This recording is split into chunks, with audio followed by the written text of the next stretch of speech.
വേദഭാഗം മാർക്കോസ് 11:12 മുതൽ 14 വരെ. പ്രധാന വിഷയം ദൈവം ഫലമാണ് അന്വേഷിക്കുന്നത്.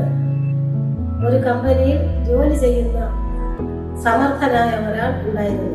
ഓഫീസിൽ അദ്ദേഹം എല്ലായ്പ്പോഴും തിരക്കുള്ളവനെ പോലെയാണ് പെരുമാറുന്നത്. കമ്പ്യൂട്ടർ തുറന്ന് ഫയലുകൾ മാറ്റി ഫോൺ വിളികൾ ചെയ്തുകൊണ്ടിരിക്കും.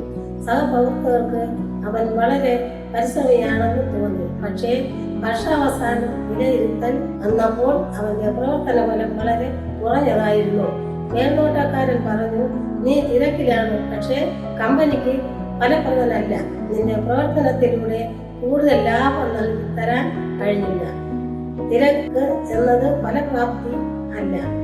ഇത് തന്നെയാണ് യേശു ക്രിസ്തു അത്തിവൃക്ഷത്തിലൂടെ നമ്മെ പഠിപ്പിക്കുന്നത്. അത്തിവൃക്ഷത്തിന്റെ പ്രതീകം ബൈബിളിൽ അത്തിവൃക്ഷം പലപ്പോഴും ഇസ്രായേൽ ജനത്തെ പ്രതിനിധീകരിക്കുന്നു. അത്തിവൃക്ഷം ദൈവത്തിന്റെ ജനങ്ങൾ. ഇലകൾ എന്നത് പുറമേയുള്ള ഭക്തിയെ കുറിക്കുന്നു. ഫലം ദൈവം പ്രതീക്ഷിക്കുന്ന നീതിയും ധർമ്മവുമാണ്. അവൻ ഒരു ആത്മീയ സത്യത്തെ പ്രഖ്യാപിച്ചു. അത്തിപ്പഴത്തിന്റെ കാലം അല്ലെങ്കിലും ദൈവം ഫലം അന്വേഷിച്ചത് എന്തുകൊണ്ട്? അത്തിവൃക്ഷത്തിന്റെ ആദ്യം ചെറിയ അത്തിപ്പഴങ്ങൾ ഉണ്ടാകും, പിന്നെ മാത്രമേ ഇലകൾ പൂർണ്ണമായി വിരിയൂ. അതായത് ഇലകൾ ഉണ്ടെങ്കിൽ ചില ഫലങ്ങൾ ഉണ്ടായിരിക്കും. അതുകൊണ്ട് ഇലകൾ ഫലത്തിന്റെ വാഗ്ദാനമാണ്. ഫലം ഇല്ലാതിരിക്കുന്നത് വ്യാജപ്രത്യക്ഷ ആണ്. ശാപം ഒരു ന്യായവിധിയാണോ? അതെ, പക്ഷേ അത് ഒരു പ്രതീകമുള്ള ന്യായവിധിയാണ്. ഈ സംഭവത്തിന് പിന്നാലെ യേശു ദൈവാലയം സ്ഥിരീകരിക്കുന്നു. ഈ രണ്ട് സംഭവങ്ങളും ബന്ധപ്പെട്ട് കിടക്കുന്നു. അത്തിവൃക്ഷം ഫലമില്ലാത്ത ആത്മീയ ജീവിതത്തെ കാണിക്കുന്നു. ദൈവാലയം ഭക്തിയുള്ളതായി തോന്നും, പക്ഷേ സത്യസന്ധതയില്ല. ഇതിലൂടെ യേശു പറയുന്നു, ദൈവം രൂപത്തെക്കാൾ ഉള്ളടക്കമാണ് നോക്കുന്നത്. അതിന്റെ ഫലം എന്താണ്?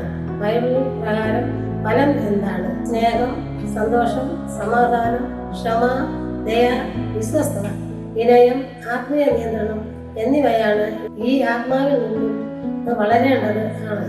ഇത് ആത്മപരിശോധനയ്ക്കായി, അനുതാപത്തിനായി, വളർച്ചയ്ക്കായുള്ള ഒരു അവസരമാണ്. നമുക്ക് നമ്മോട് തന്നെ ശാന്തമായി ഒന്ന് ചോദിക്കാമോ? എൻ്റെ വിശ്വാസം പുറത്തു മാത്രമാണോ? എൻ്റെ ഹൃദയം മാറ്റപ്പെട്ടിട്ടുണ്ടോ? എൻ്റെ ജീവിതത്തിൽ ഫലം കാണുന്നുണ്ടോ? കരുണാനിധി ആയ ദൈവമേ, നമ്മുടെ ജീവിതം പലപ്പോഴും ഇലകളാൽ നിറഞ്ഞിരിക്കുന്നു. പക്ഷേ നിന്റെ മുമ്പിൽ ഫലം കുറവാണെന്ന് ഞങ്ങൾ തിരിച്ചറിയുന്നു. കർത്താവേ, വ്യാജപ്രത്യക്ഷതയിൽ നിന്ന് ഞങ്ങളെ വിടുതൽ ചെയ്യണമേ. ഞങ്ങളുടെ ഹൃദയം പുതുക്കി ആത്മാവിൽ നയിക്കണമേ. ഈ നോമ്പുകാലത്ത് നമ്മുടെ ജീവൻ പുറമേയുള്ള ഭക്തിയിൽ മാത്രം ഒതുങ്ങാതെ നിന്നെ പ്രസാദിപ്പിക്കുന്ന ഫലം കായ്ക്കുന്നവരായി മാറാൻ സഹായിക്കണമേ. യേശുവിന്റെ നാമത്തിൽ ഞങ്ങൾ അപേക്ഷിക്കുന്നു.